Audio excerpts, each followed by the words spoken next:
The second and now certainly last generation of the Jaguar XF was released in 2015, coded the X260.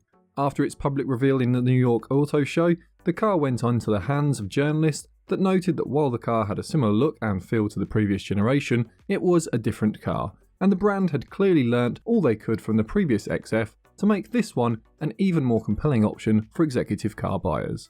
The use of nearly 85% new parts would have contributed to the X260 model's distinction over the previous car to include the use of the D7A platform used within the JLR group, an evolution of the Ford architecture of the previous model that shared more in common with the later S-type models from a driving dynamics perspective.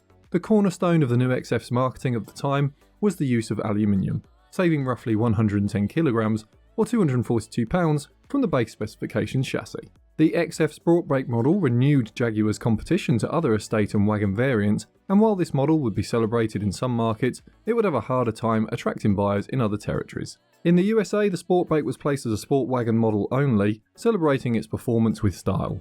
The diesel variant of the Sport Brake arrived in most markets, but skipped to North America. For Europeans though, the competitive pricing did attract buyers, and while the interest in the model reduced as it aged, the model remained competitively priced against alternatives that had refreshed their range and increased their prices. Towards the end of production, the XF was the most competitively priced executive saloon or sport brake cars on sale for many Europeans.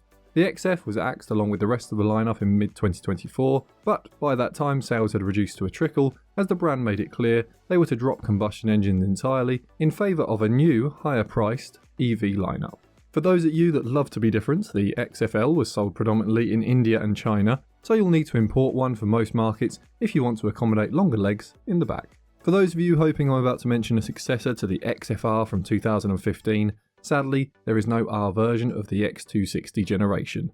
Some markets do get the S trim, which is above the R Sport, which could be specified with the 3-litre supercharged engine from the F-Type, and while it isn't a snarling V8, the V6 does have a sprinting nature that has good reviews, but I'll come on to the engines later. Some people can have the S with a 3-litre diesel.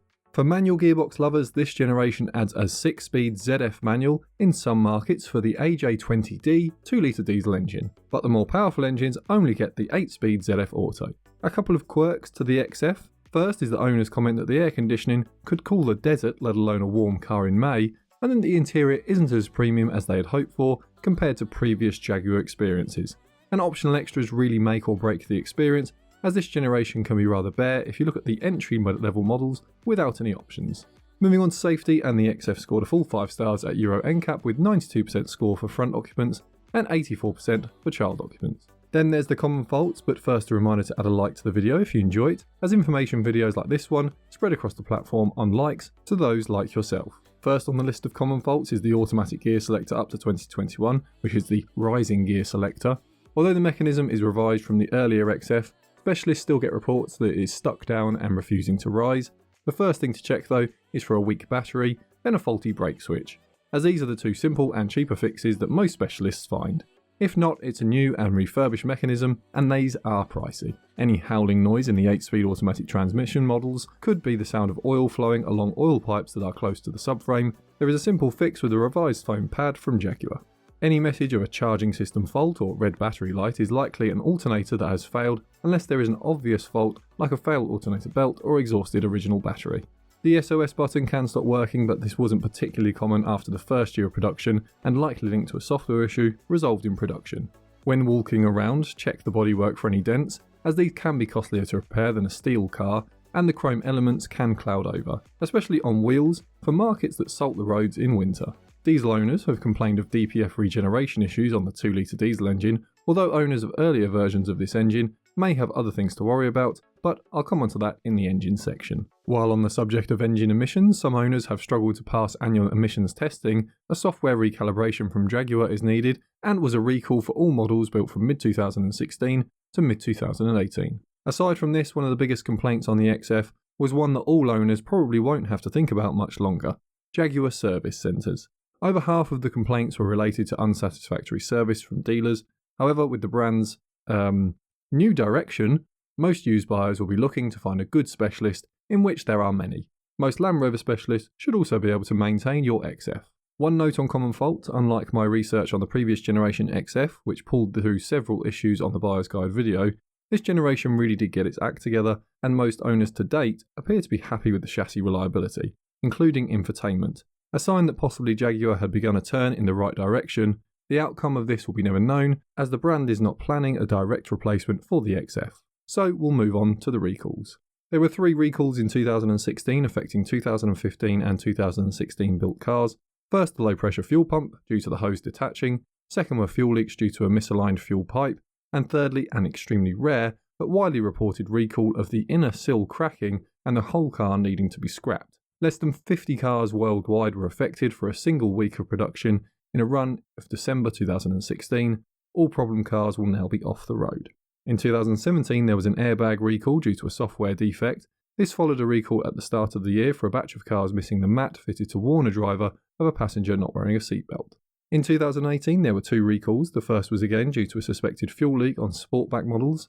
The second was for a virtual instrument display going blank and needing dealer diagnostics to recalibrate. In 2019 there is a single recall. This was to address the emissions variation to specification mentioned in the common fault section. A software update was used to correct the discrepancy, but all cars that had this recall should have received an oil change at the dealer as part of the recall work. In 2022, seatbelt tensioners were recalled under campaign H412 as they were found to suffer from manufacturing defects. The recall identified the issue to affect cars in August of that year, although some late July and possibly a handful of chassis in September could also be affected. Next are the engines, and before I begin, I'll address the Ingenium engine. Look in the comments section of every video for cars with Ingenium, and people have associated it with absolute devastation on such a scale that it could be mistaken for an attempt to restart the Manhattan Project. However, this is mostly because the 2015 to 2018 2-litre diesel Ingenium engine was flawed. The petrol is far less likely to suffer the same issues, and in 2019 the 2-litre diesel had engineering to rectify the earlier issues.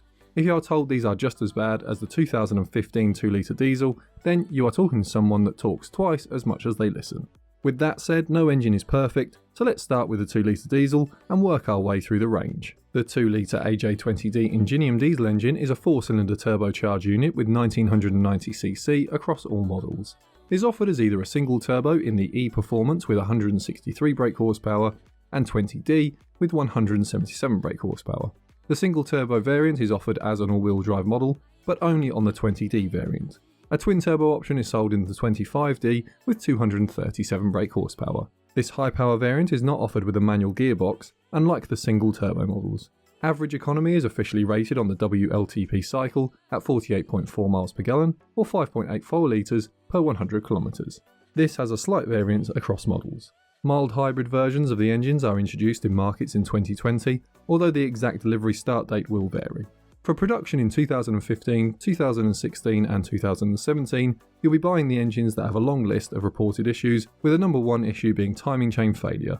To complicate this, you will find reports of DPF failure on the 2-litre Ingenium on other Land Rover and Jaguars.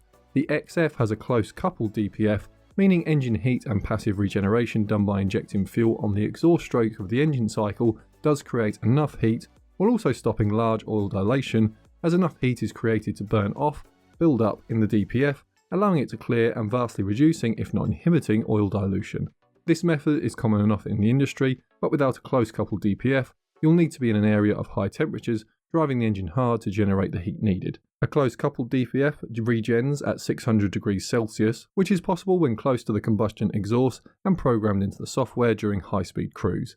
This means that while the XF isn't suffering in 2015 to 2018 with a 2-litre engine like some other JLR models, however, it's still susceptible to timing chain issues, as this was simply an engineering issue that even with better aspects of the XF model couldn't be avoided. However, Jaguar made efforts in 2018 to resolve this issue, and with the introduction of the 2-litre petrol, several engineering advances cross over, reducing the failure rate and risk of a used purchase. Then in 2020 the engine becomes a mild hybrid and has a raft of improvements by Land Rover as they needed to retain the engine long term. The depth of this change is more than meets the eye, and the VVT system is reworked and even combustion components are re-engineered.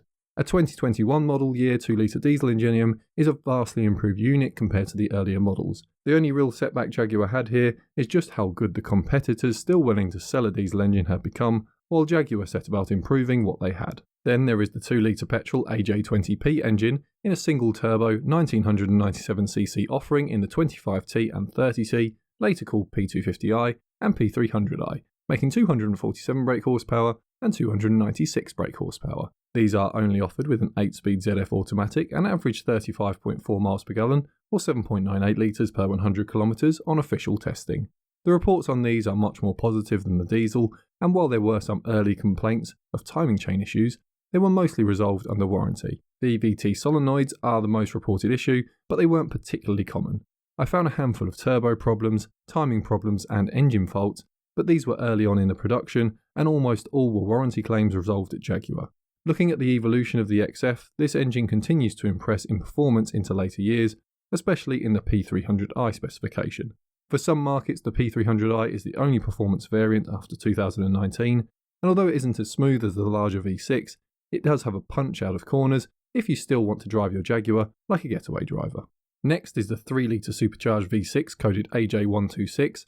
Power is either 355 or 375 brake horsepower, with fuel economy rated at 34 miles per gallon or 8.31 litres per 100 kilometres.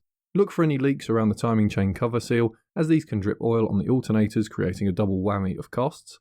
Timing rattle was an issue on the V8, but this V6 is less affected. However, with so much shared architecture, it is little surprise that a few owners did face the cost of a timing chain and guides replacement after 100,000 miles or 160,000 kilometres. If the coupling for the supercharger has already been changed, then it's one less future cost. These can last a very long time, but will eventually need replacing. Some owners faced this issue around 50,000 miles. After that, they were warranty claims due to injectors and sensors failing, but most were assigned to parts out of tolerance or unexpected advanced wear that did not return, so overall most buyers are satisfied with the V6. Although you should note it doesn't stay in the lineup, and so it will be the first half of the XF's lifespan that you'll be looking to get the supercharged V6. Then there is the diesel V6, the V6 doesn't make it to the end of production either, as JLR switched to the straight 6 Ingenium engines in 2021, leaving the XF with just the 2 4-cylinder engine options. The 296 brake horsepower and claimed 51.4 miles per gallon from the older NED test cycle made the car an attractive option for someone that wanted higher torque and smoother power than the 2-litre diesel could offer, and because this was offered as an S variant with higher specification and sportier styling, it became a particularly attractive option.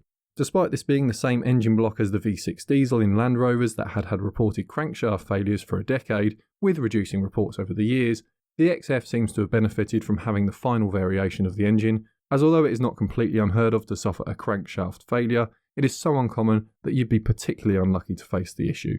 Although it would be great for some owner feedback if they feel that the later V6 diesel had other issues, as most seem content with theirs so far. Usually I do the channel picks, but instead I'm going to say a final farewell to Jaguar as we know them. This is the final modern Jaguar that didn't already have a guide on the channel. Many of you would have already seen the farewell given to the XJ model when it was put out to pasture a few years ago. It's a sad time for those that feel cars can be something more in your life than just a TV screen on wheels, and the XF tried to keep some semblance of driver focus as part of the package, but ultimately, the few others still focusing on the driver were more desirable, and consumers have voted with their wallets. So, goodbye to the XF, but if you are thinking of this or the later XE, or maybe even the late XJ, why not check out those guides next?